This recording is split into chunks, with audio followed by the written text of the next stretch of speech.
Allah, Yesus Kristus, itu adalah pemberian Allah yang terbesar bagi kita. Maka kita pun punya dituntutan tanggung jawab yang besar. Seperti apakah itu? Matikanlah dirimu. Kita pun harus wajib menyerahkan nyawa kita untuk saudara-saudara kita. Berat ya? Berat ya? Nah, ini. Kalau itu berat, ada nih ayat 17. Itu memang ayat Alkitab itu kayak melegakan gitu ya, melegakan. Nah, tapi kita lihat nih, udah benar gak ekspresi kasih kita? Kalau kita melihat menyerahkan nyawa itu berat ya. Nah, ini ada yang sederhana nih, hal yang ringan. Udah benar gak ekspresi cinta kita nanti? Ayat 17. Barang siapa mempunyai harta duniawi dan melihat saudaranya menderita kekurangan, tetapi menutup pintu hatinya terhadap saudaranya itu, bagaimanakah kasih Allah tetap ada di dalam dirinya? Bapak Ibu, dalam ayat 17 ada 3 hal. Yang pertama, ada seorang yang mempunyai harta. Dia bukan orang miskin, dia orang yang mempunyai harta. Yang kedua, dia melihat saudaranya, artinya dia tahu kondisi orang yang dia lihat itu. Nah, lihat kembali ke konteks yang tadi ya. Ini konteksnya bicara tentang ada dunia membenci kita, kita pun juga saling membenci. Nah, perhatikan nih, kita salah satu di antara kita mempunyai harta, yang kedua kita melihat saudara kita, kita tahu kondisinya, bahkan dia disebut sebagai saudara, artinya dia orang dekat kita. Yang ketiga, ini masalahnya. Kalau kita merelakan nyawa kita itu terlalu sulit, dan masalahnya ini di ayat yang ke-17, kita menutup pintu hati kita untuk membantu orang itu. Padahal kita mampu. Dan kita juga tahu dia membutuhkan bantuan. Saya mempersiapkan khotbah ini, waduh, berat ya merelakan nyawa ya. Tapi berkorban berapapun kepada orang yang membutuhkan juga, sangat berat banget ya. Mimpi kita mau mengatakan, saya mempertaruhkan nyawa pun untuk Tuhan Yesus itu bisa saja. Enggak sih. Kita mengorbankan ratusan ribu dari uang kita pun membantu orang terlalu sulit. Ya kan? Ini fakta, ironis. Kita diminta untuk menyerahkan nyawa kita berkata terlalu sulit. Menyerahkan sedikit dari harta benda kita untuk mendukung orang yang kita tahu dia membutuhkan. Dan kita pun mampu membantu dia. Kita juga tidak mau.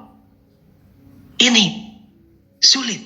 Nah, dalam konteks misi gate, hadirnya misi gate atau pelayanan dimanapun kita berada, kita yang ada di bidang pelayanan gereja, diakonia, atau apapun itu, penginjilan, termasuk umat-umat yang ada di rumah Wanula Sedati, atau kita sebagai bapak ibu rumah tangga, dimanapun kita berada, kita banyak bukan mengorbankan banyak hal untuk sesama kita mengorbankan banyak waktu, kita mengorbankan banyak tenaga, pikiran, harta benda kita, dan lain-lain. Mengapa kita harus mengasihi? Alkitab tadi sudah mengatakan bahwa Allah sudah terlebih dahulu mengasihi kita dengan menyerahkan anaknya yang tunggal, buah hatinya untuk keselamatan kita. Bapak Ibu, kita harus saling belajar untuk mengorbankan diri kita sendiri.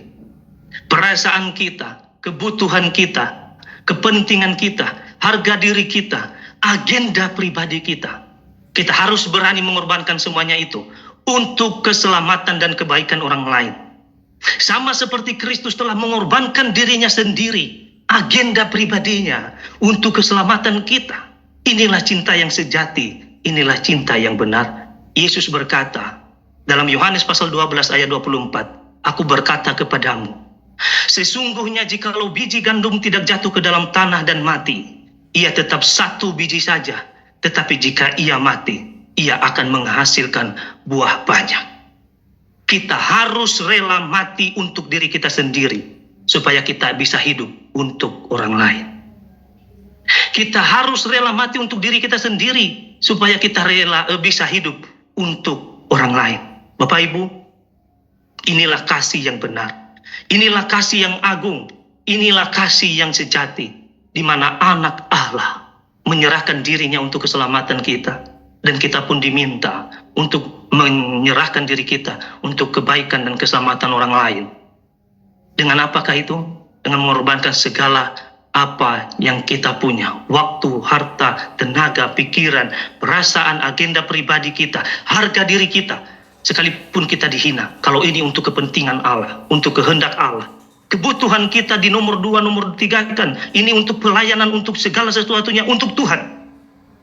Kita harus rela mati untuk diri kita sendiri, supaya kita bisa hidup untuk hidup orang lain. Demikian firman Allah yang saya sampaikan. Kiranya Tuhan memberkati kita semua. Saya serahkan kembali kepada tim.